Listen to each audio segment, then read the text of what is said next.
Good morning to all of you. So today we are going to start a new topic, that is bone marrow transplantation.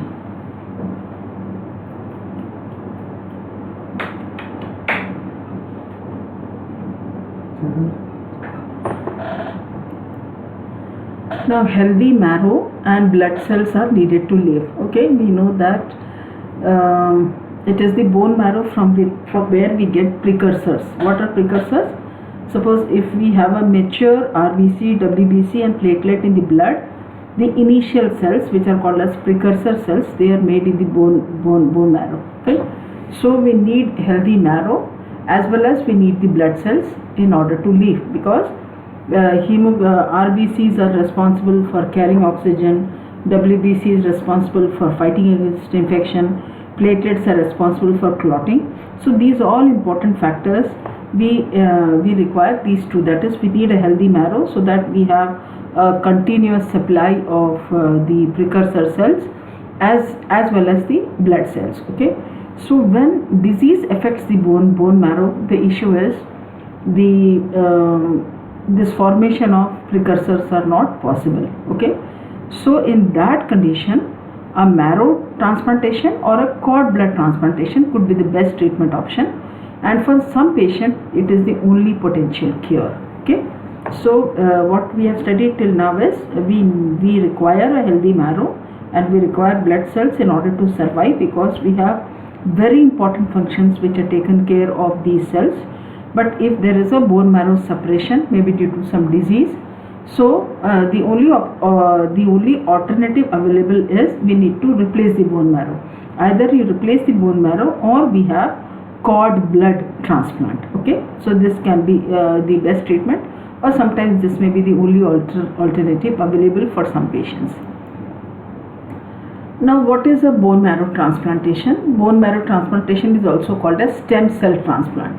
A bone marrow transplant takes the donor's healthy forming cells and puts them into the patient's bloodstream, where they begin to grow and make healthy RBCs, WBCs and platelets. Okay, so what do we do in bone marrow transplantation?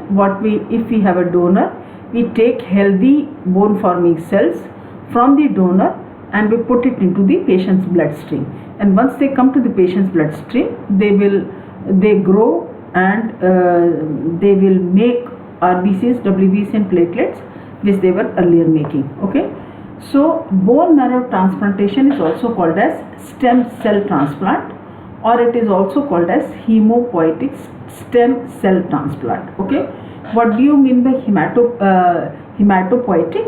Hematopoietic means formation of blood cellular components. What is hematopoiesis? It is formation of blood cellular components. What is blood cellular components? Blood cellular components are RBCs, WBCs. WBCs are further divided into granular series and agranular series. Okay, where we have neutrophils, basophils, lymphocytes, eosinophils and monocytes. Okay, so these are all different types of WBC, and we have platelets. Okay, hematopoiesis is formation of blood cellular components. Okay, blood के cell को बनाने का काम, that is hematopoiesis. Okay, so transplantation can be used to treat certain cancers like leukemia, maybe myeloma or lymphoma, or it can be some blood or immune system disorders which affects the bone marrow. So any issues, any diseases which affects the bone marrow has to be treated by bone marrow transplantation. Why? Because the bone marrow is not functioning properly, and that is why the precursors of these blood forming cells are not available. Now can you see this? This is a donor and this is the recipient. So this is the diagram of the bone marrow taken from the hip bone, and from here you have the marrow has been transplanted and then it is given back to the patient. Okay, so this is donor bone marrow cells repopulate recipient bone marrow. Okay, repopulate means whatever cells were less, now they began to produce, and that is why their population of RBCs, WBC and platelet increases. Now, what is stem cells? Stem cells are special cells that make copies of themselves. Okay, so the biggest advantage of stem cells are they have a ability to replicate. That is the meaning of copies of themselves. Okay, and what they have is they change into different types of cells that your body needs. Okay, depending on our body requirement, stem cells have a capacity to replicate, and at the same time they have a capacity to change into different type of cells as per our body requirement. There are a variety of stem cells which are available in different parts of the body, and in cancer and cancer treatment, what happens is hematopoietic stem cells are destroyed. Okay, so the issue with chemotherapy is chemotherapy not only destroys the cancer cells, but at the same time it also destroys the stem cells. Okay, so hematopoietic stem cells are stem cells that turn into blood cells. Blood cells are, that is, WBC, RBCs and platelets. Okay, so I think the concept is clear. First is stem cells. What did they have? They are special cells. They have two capacities. One is they can replicate in large numbers. Second is they can change into different forms as per the requirement of the body. And what happens in chemotherapy and in cancer is they destroy the hematopoietic stem cells, and hematopoietic stem cells are those stem cells which convert into RBCs, WBCs and platelets. Okay. Now we'll study a very basic part about bone marrow. I will be showing a slide after this one. Okay, so what is bone marrow? It is a soft spongy tissue in the body that contains hematopoietic stem cells. Now we know what are hematopoietic stem cells. Hematopoietic stem cells are those cells which convert into erythrocytes, leukocytes and thrombocytes. Okay, and it is found in center of most bones. Now hematopoietic stem cells, they convert into blood cells, and they are not only present in bones but they are also present in blood also, which is moving in different types of different parts of the body. Okay, so stem cells are available in bone marrow. It is also present in blood. It is also present in brain. It is present in skin. It is present in teeth. So different areas we have stem cells from where we can start. So the best what we commonly use is we get in large number. First is from the bone marrow itself. Second is we take from the blood, because we have stem cells in blood also. Okay, so when hematopoietic stem cells are damaged, they will not become RBCs, WBCs and platelets, and when we don't have RBCs, WBCs and platelets, the function of all these cells will not be there. For example, the oxygen carrying capacity will be reduced. Second is the patient will always have some or the other infections because WBCs are not able to manage, and there will be bleeding disorders because there is lack of platelets. Okay, so that is the issue when bone marrow is depressed. Okay, now can you see this bone marrow? This is a cut section. Okay, we know that bone has two types. We have two types of bone.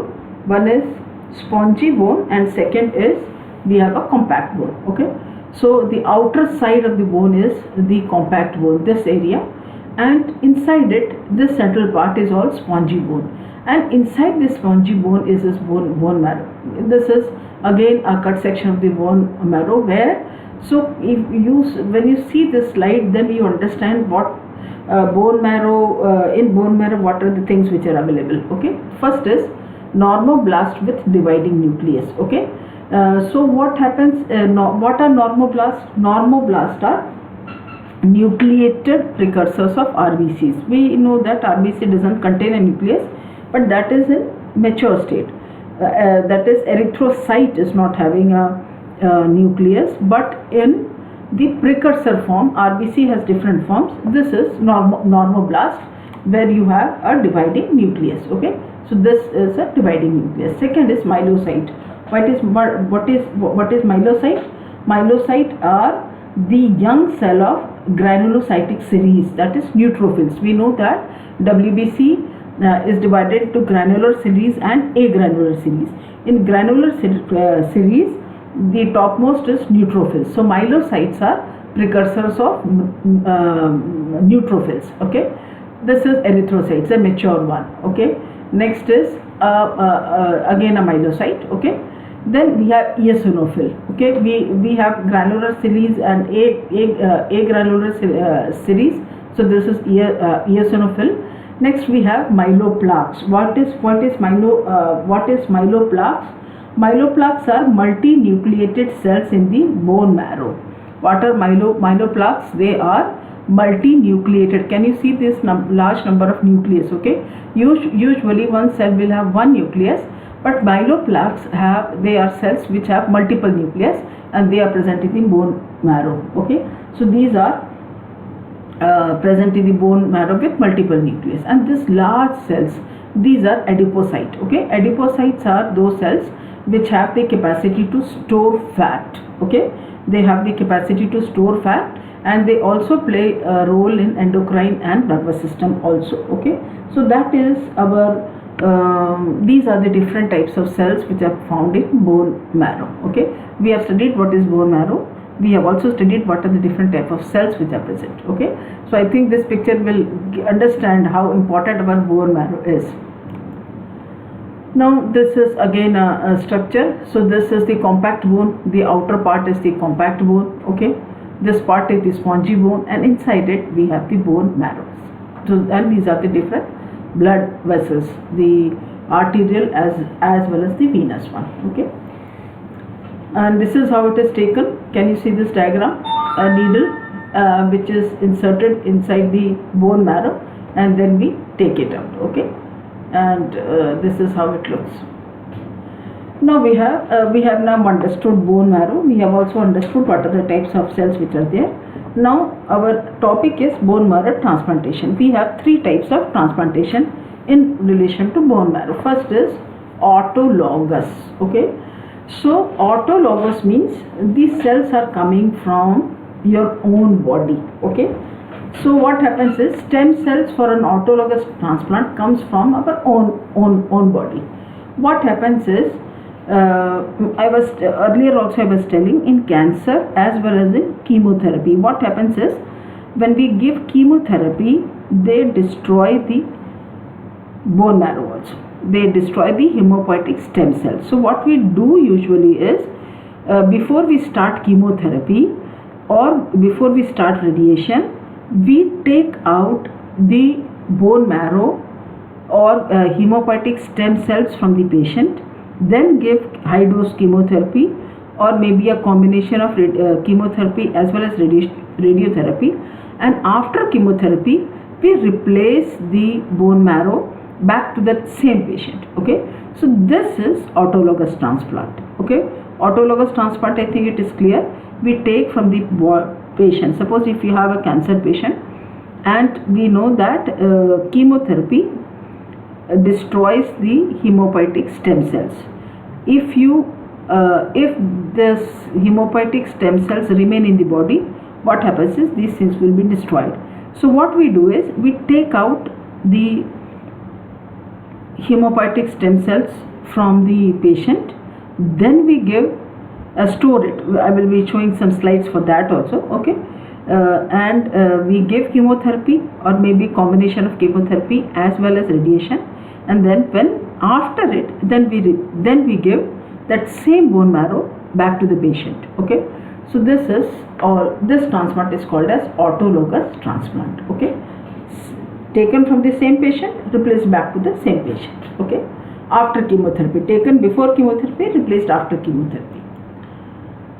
So this is how it is done. First is pre-transplantation. The patient undergoes extensive evaluation before the transplant. Okay, so this bone marrow transplantation is a very costly affair and very long-term affair where the patient has to undergo a lot of investigations. Okay, what can be the investigations, especially if it is a allogenic. I will be talking about the next transplantation. I was talking about autogenic. We have allogenic where we have to take from the donors. Okay, suppose if it is there, then first is we have to have a tissue typing. Tissue typing is we have to check whether the donor as well as recipient, if it is matching or not. That is called as tissue typing. We have to have a test for hepatitis, HIV, toxoplasmosis, cytomegalovirus, Epstein-Barr virus, herpes simplex virus, ferritin, chest X-ray, then LFT, RFT, pulmonary function test, and apart from that, the patient also undergoes PET. What is PET? Positron emission tomography. Positron emission tomography. So this is superior to CT scan, and it is also superior to this is also this is superior to CT scan. Why? Because by using this positron emission tomography, this is superior to CT scan as well as MRI. Okay, why? Because this test, it helps to see the functions of organ of the whole body, and it also helps us to check the cellular level metabolism. Positron emission tomography or PET is done for those patients who are to receive bone marrow transplantation, because it helps to understand what is the cellular metabolism throughout the body. Okay, so at the cellular level also this gives us an idea. So that is why the patient undergoes this also.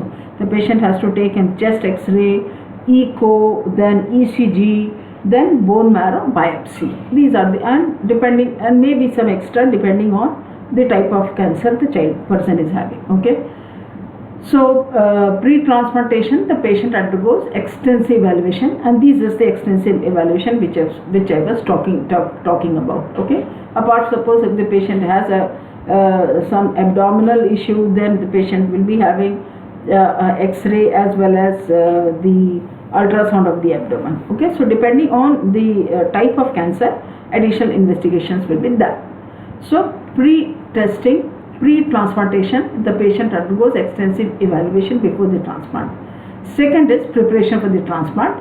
The chemotherapy is administered before the transplantation. Then you give bone marrow transplantation. Then post-transplantation, the patient continues treatment and observation in the day hospital. Okay, so this is how the procedure goes on. And we have different types of bone marrow transplantation: autologous, allogenic, umbilical cord blood transplantation, and haplo-identical twins. Okay, haplo-identical bone marrow transplantation. Okay, now so this is autologous bone marrow transplantation. Okay, so this is how it is done. The term auto means stem cells are removed from you before you receive high-dose chemotherapy or radiation, which I was telling you earlier.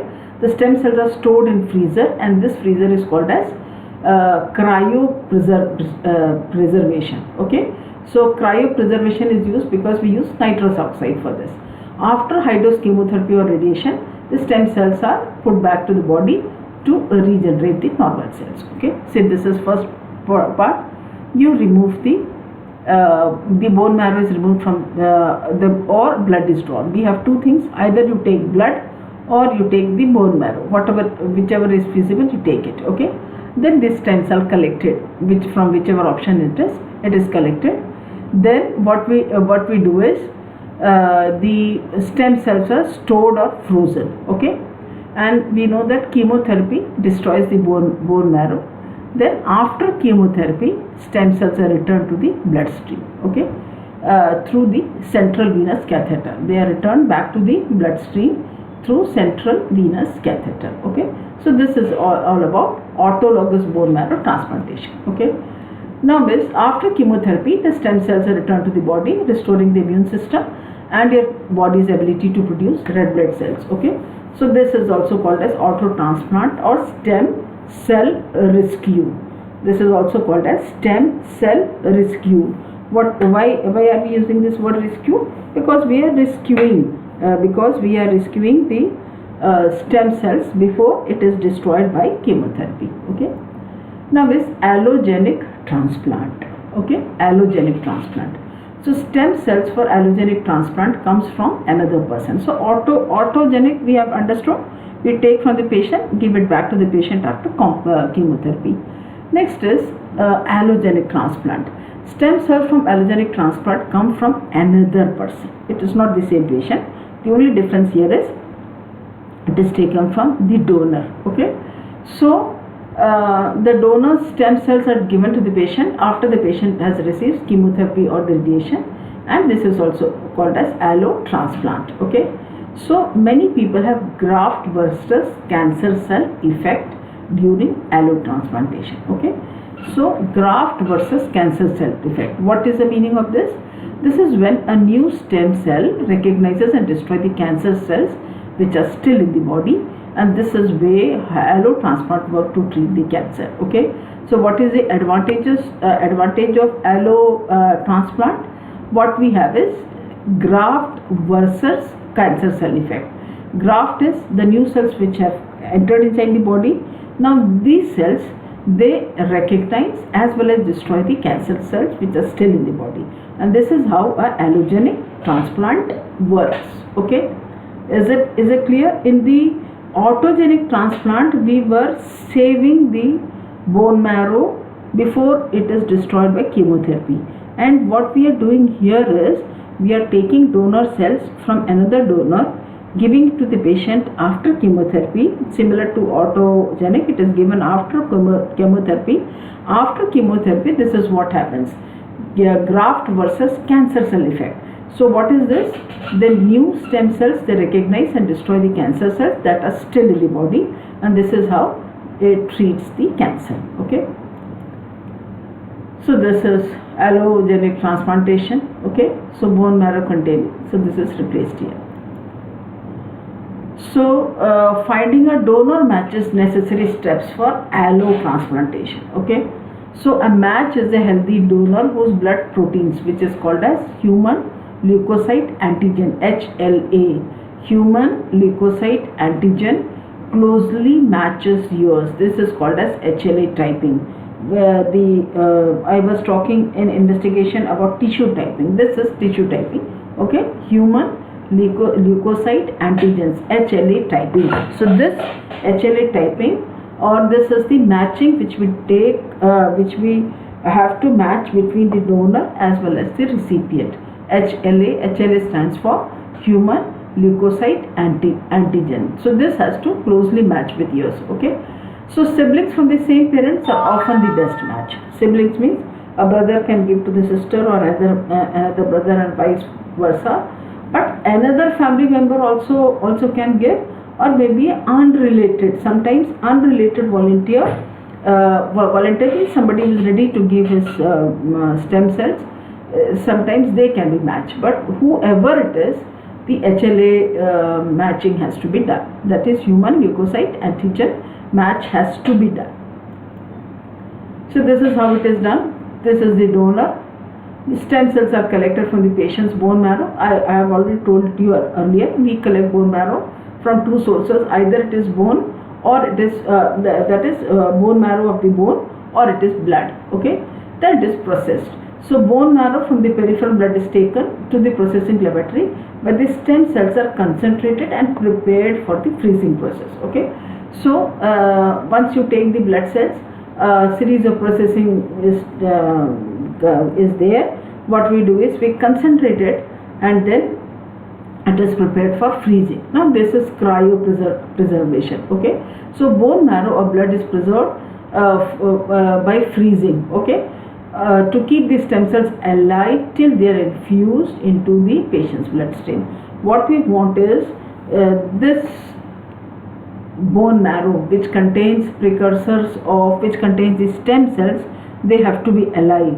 To remain them to be alive, we have to go for cryopreservation. Okay, so these are freezed, and why are they freezed? So that they should be alive by the time they are given to the patient. Okay, then the patient undergoes chemotherapy or radiation, or maybe a combination of both, and then this is given to the patient. But what we do is we thaw it. Okay, what is thawing?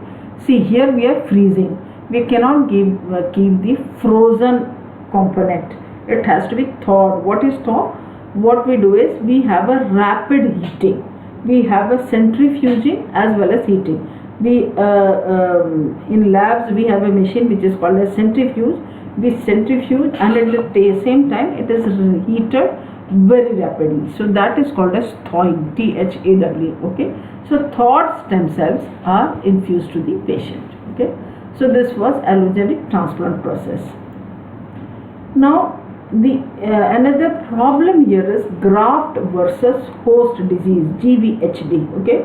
If the donor's protein closely matches, then we don't have this. Okay. That is, the donor will not be fighting with these cells. Okay, what happens in graft versus host disease, that is GVHD, is the healthy transplant cells attack your own cells. So that becomes very problematic. Graft versus host disease is the condition in which healthy transplant attacks your cell. So this is another problem with allogenic transplantation. Okay. Third option is umbilical cord blood transplant. Umbilical cord blood transplant. Okay.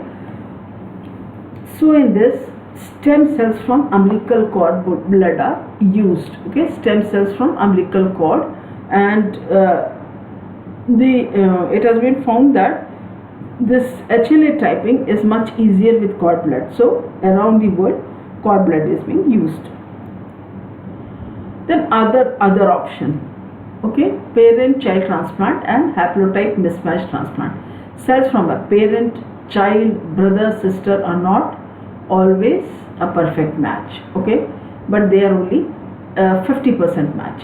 So doctors are using these types of transplant more often, so that we can take from other haplotypings we take from other volunteer donors. Okay, so that is the mismatch, haplotype mismatch transplant. Okay, so parent child transplant is only 50% matching. Okay, so we can go for haplotypes, so that the chances of transplantation goes up higher. Okay, can you see this central venous device? Okay, so this is the central venous device. Okay, and this tube is under the skin, and this is called a central line. And apart from that, we have a port. Okay, so I will be telling you what it is. Okay, so central venous access device. What is, prior to the transplant, a surgeon or a radiologist will implant some central venous access into the patient's chest. Okay, and in this we have a central venous catheter. It is also called as central line. Okay, and there may be a round device which is called as port. Okay, so if you see this, we have two things. One is port and second is this tube. Okay, so we have two things. So it may be a round device called as port. Okay, this is also called as portacath, and it is also implanted just under the skin. Okay, so we have to give local anesthesia to insert the central line, and this remains in place for duration of treatment, and for several weeks or months the central line will remain. Okay, now what is the advantages? In a central line, the tube coming has several openings, so we can give fluids and we can take the fluids. Okay, so with a port, fluids can be exchanged by inserting a needle through the skin and into the central of the port, which is called the septum. Okay, the central line will be used to infuse the transplanted stem cells. Apart from that, other medications which need to be given, that has to be given, as well as blood products into the body. So central line is very, very important to infuse the whatever we want to give. What do we give? First is we have to give back the bone marrow. Second is, if some IV medications is there, that can be given. And third is blood products. If you want to give blood, suppose if the patient is severely anemic, then there is maybe need to give blood. If the platelets are required, we give PRP, that is plasma rich platelets we give. Okay, so depending on the requirement we give this. But this also can be used to draw blood samples. We know that whenever the patient goes for transplantation, multiple samples of blood are taken to know the status before and after chemotherapy. So this port can be used to take blood also, and this port also can be used to give bone marrow, give blood, give medication. Okay, so that is the importance of central venous catheter. Now, how does a bone marrow stem cell transplant work? Catheter may be placed in the patient's chest, but I have already discussed earlier.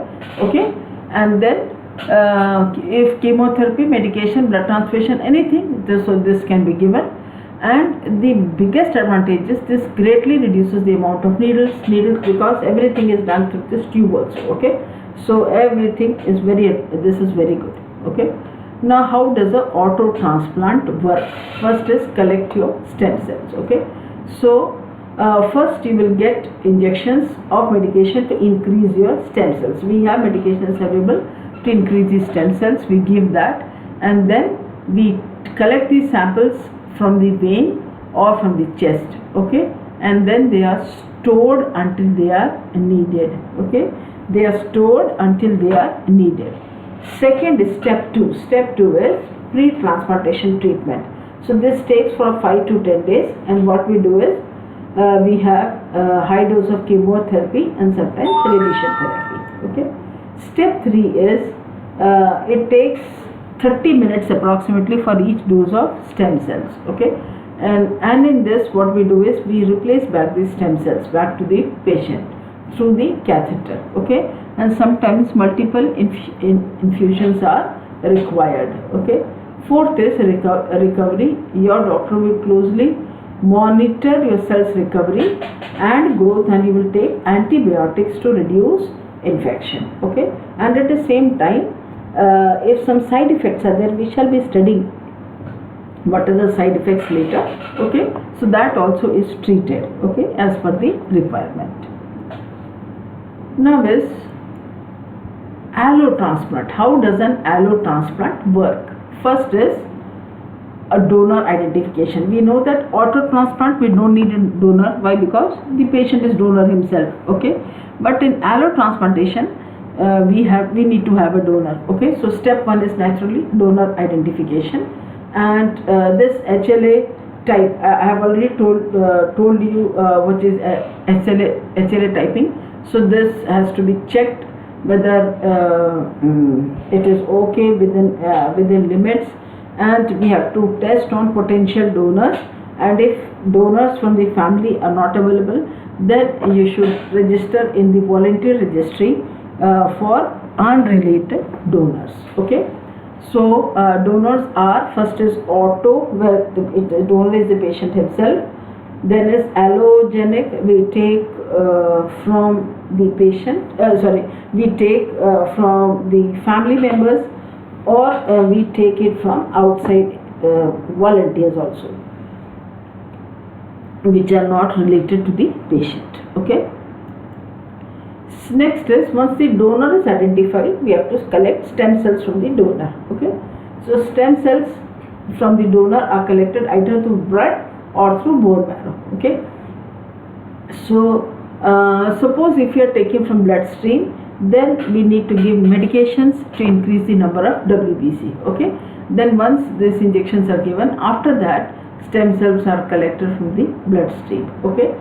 If the cells is coming from bone marrow, then we have a procedure called as bone marrow harvest. Okay. So this is done to the patient before doing before collecting stem cells from the donor. Okay. Third is pre-transplant treatment. Okay, this takes 5 to 7 days. Here chemotherapy with or without radiation therapy, so that the body is prepared to receive the donor cells. And fourth is getting the donor cells, that is transplantation day. That is its actual transplantation day, and where the bloodstream through the bloodstream, or usually it is through the central vein. This medicines is not medicines, the bone marrow transplantation is being done, and this takes less than an hour. Okay. Then recovery is, during the initial recovery you will get antibiotics to reduce the risk of infection, and drugs to prevent graft versus host disease. Okay, graft versus host disease. Okay, and if any side effects are there, that also need to be managed.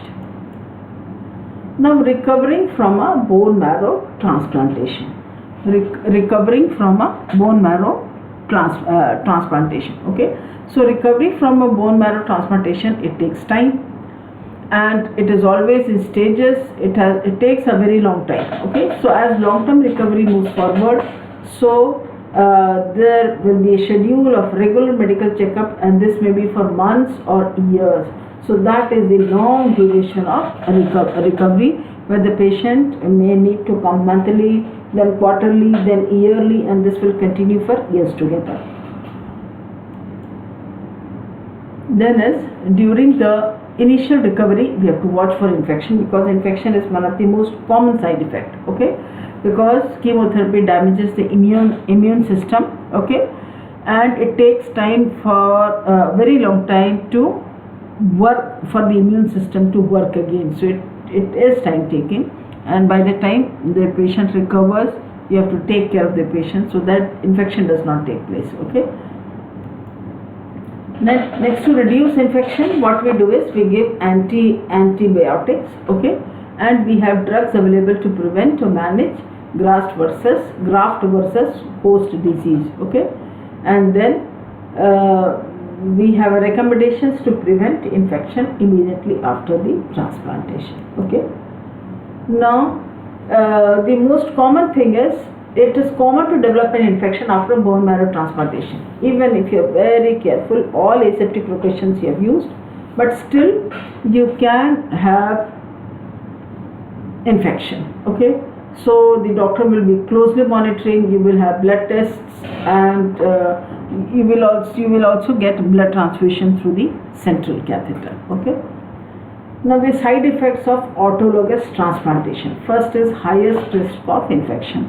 So highest risk of infection is both in autologous as well as allogenic transplantation. Okay, so medications will be taken for a year or maybe more after maybe for a year, maybe more than a year, depending on your capacity to fight against infection. Okay, so that is why there is a highest risk of infections. So the patient needs to prevent himself from infection not only for a week or two, but it is for a long duration of time, even maybe beyond a year. Okay.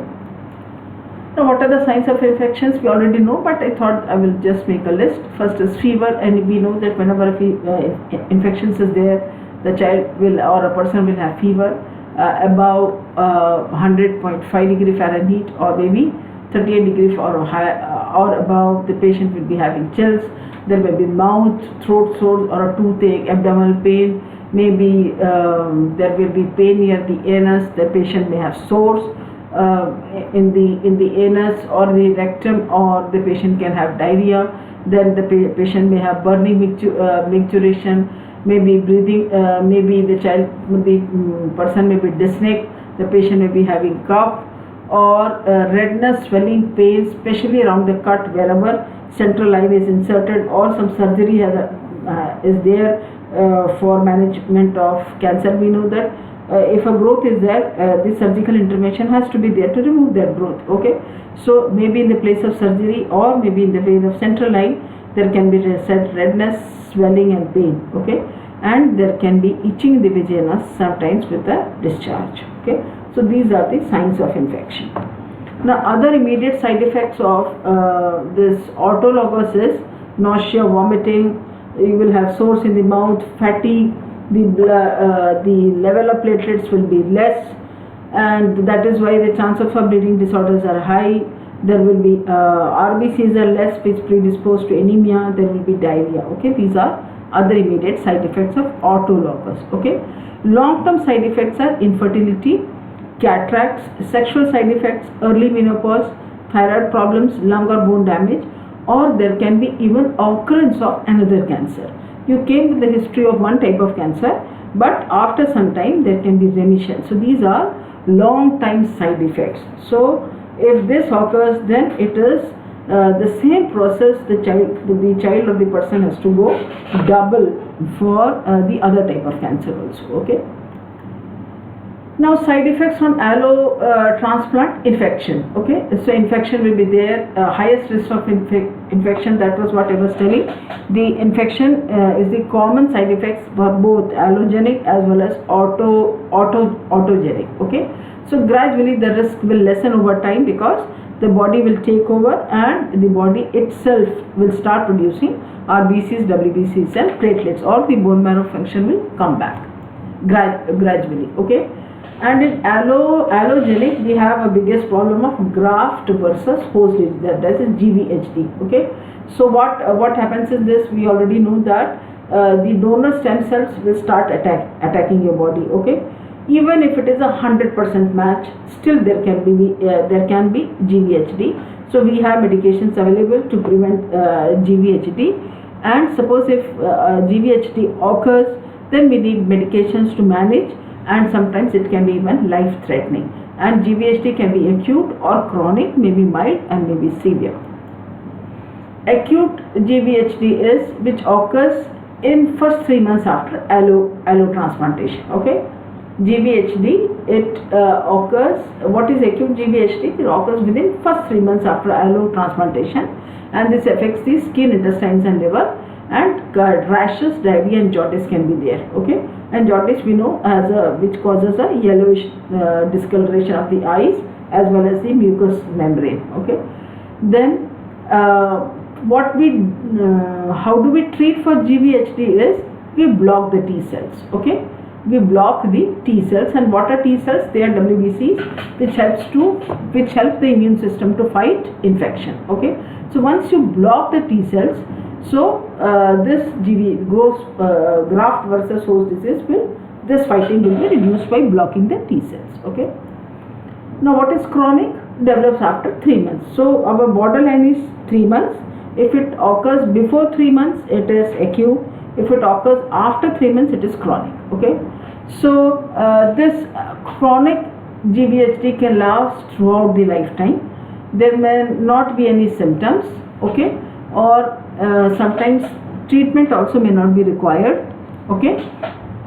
So, or maybe symptom based treatment will be there. There will be dry eyes or maybe dry mouth. The liver may be irritated. Okay. The skin may lose the ability to stretch, and the skin becomes very thick, leathery type of it. It is called as scleroderma. There can be joint or muscle pain. There can be weight loss, infections and difficulty breathing. Okay. So these are the side effects of allo transplantation. And what are the immediate side effects? Nausea, vomiting, sores, fatty, then low levels of platelets. Okay. And low levels of RBCs, which causes anemia and diarrhea. Okay. Long-term side effects are same as that of allogenic. Okay. Autogenic. Now in the last we will discuss how to know whether the transplantation was successful. We have studied how it is being done.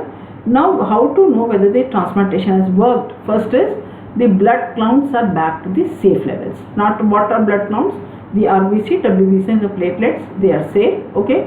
And initial days, at first the transplantation, the numbers are very low for 1 to 2 weeks.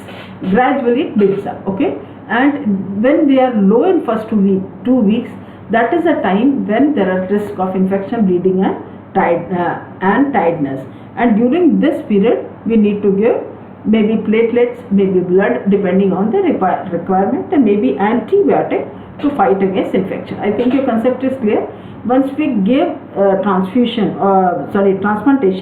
for first 2 weeks, the numbers are less. Numbers of what? RBCs, WBCs and platelets.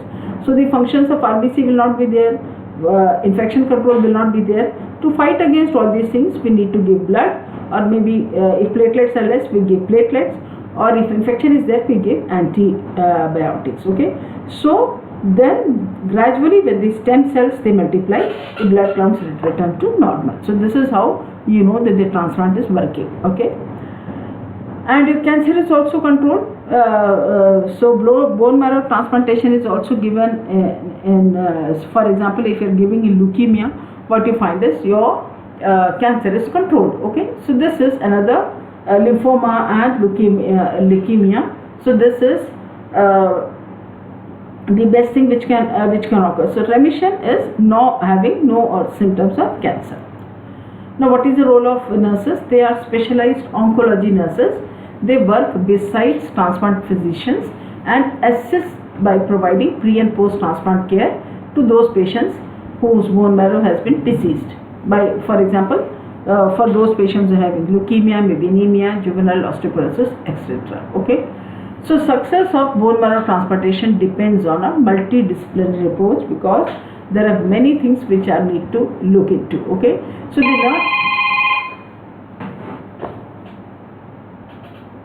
मैं recording कर लूँ 5 minutes में आ रही, 5 minutes में आ रही. The success of bone marrow transplantation depends on well-developed multidisciplinary approach. Okay, so for this we need experienced and dedicated nursing staff, and the nurse will establish contact with the patient for chemotherapy, and depending, we have studied how many investigations the patient requires. For all this, the nurse will be coordinating, and a very specialized care is required for central venous line. We have studied that central venous line is used to give blood transfusion. Is used to give bone marrow infusion. Second is, it is used to give bone marrow blood transfusion. It is also used to give medications. It is also used to withdraw blood. So this all requires a highly specialized care, okay, of the central venous line, because we don't want that to be infected. Okay. Then management of radiation chemotherapy related side effects, and the patient has to manage it in ICU. Okay. So, and where there may be issues related to renal and cardiorespiratory dysfunction. So for all this we need a very specialized care by the nurses. Okay. Then the patient has to be operated upon. Okay. Because to put the central venous line, that is required, or maybe after the bone marrow transplantation, the patient has to be managed in ICU with laminar airflow rooms. To manage all these things, we require a highly professional nursing team. Okay. And apart from this, the nurse has to coordinate with dietitian, social worker, licensed psychiatrist, occupational therapist, and the infectious disease, cardiovascular, respiratory, renal services also need to be coordinated. Okay. So what is the prognosis? With non-malignant disease, transplant have very good prognosis of 70 to 90% survival, and if it is a matched sibling with a matched sibling donor, if you have a matched sibling donor, the survival rate is 70 to 90%, and if it is unrelated donors, the survival rate is 36 to 65%. Okay. And for patients with leukemia, the chances of remission is 55 to 68% with related donors, and 26 to 50% if the donor is unrelated. This is for leukemia. Okay. Next is, if you use the autologous. Okay. So survival rate is improved, maybe with Ewing sarcoma, Wilms tumor, germ cell, and neuroblastoma. Okay. So that was all about bone marrow transplantation. I hope you have understood. Thank you for a patient listening.